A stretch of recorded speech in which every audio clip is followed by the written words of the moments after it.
సాధారణంగా సినీ రంగంలో ఒక హీరోను ఊహించుకొని డైరెక్టర్లు స్టోరీస్ రాసుకుంటారు.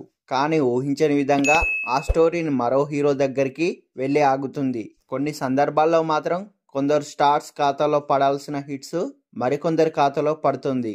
మ్యాటర్ ఏంటంటే అయితే రామ్ చరణ్ గారు హీరోగా నటించిన చిరుత సినిమా విషయంలో కూడా ఇదే జరిగింది. అయితే ఈ సినిమాకు ముందుగా రామ్ చరణ్ గారు ఫస్ట్ చాయిస్ కాదట.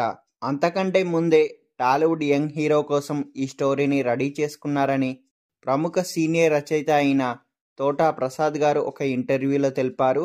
ఇటీవల ఒక ఇంటర్వ్యూలో పాల్గొన్న తోటా ప్రసాద్ గారు మాట్లాడుతూ చిరుత స్టోరీ మొదట పూరి జగన్నాథ్ తమ్ముడు సాయిరామ్ శంకర్ గారు హీరోగా అనుకున్నారని, ఈ స్టోరీని ముందుగా మెహర్ రమేష్ గారు రాసుకున్నాడని, బ్యాంకాక్ వెళ్ళి అక్కడ ఒక షెడ్యూల్ కూడా పూర్తి చేశారని, పలు కారణాలతో ఈ సినిమా ఆగిపోయిందని చెప్పుకొచ్చాడు.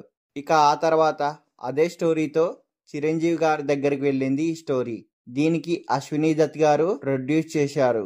అయితే నిర్మాత అశ్వినీ దత్కు మెహర్ రమేష్ దగ్గర ఈ స్టోరీ ఉందని తెలిసి దాని గురించి పూరి జగన్నాథ్ కూడా ఈ ఐడియా ఉండడంతో రామ్ చరణ్ గారికి కరెక్ట్గా సరిపోతుందని భావించి చిరు వద్దకు తీసుకెళ్లారట.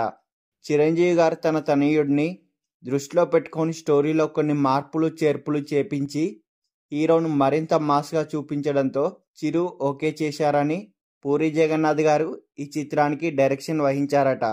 అంతేకాదు సాయిరామ్ గారు శంకర్తో ఈ సినిమాను తీసేటప్పుడు ఈ మూవీ యొక్క స్టోరీ టైటిల్ చిరుత కాదని, సినిమా ఆగిపోయాకే ఈ స్టోరీ మార్చి చిరుత అనే టైటిల్ పెట్టారని సమాచారం.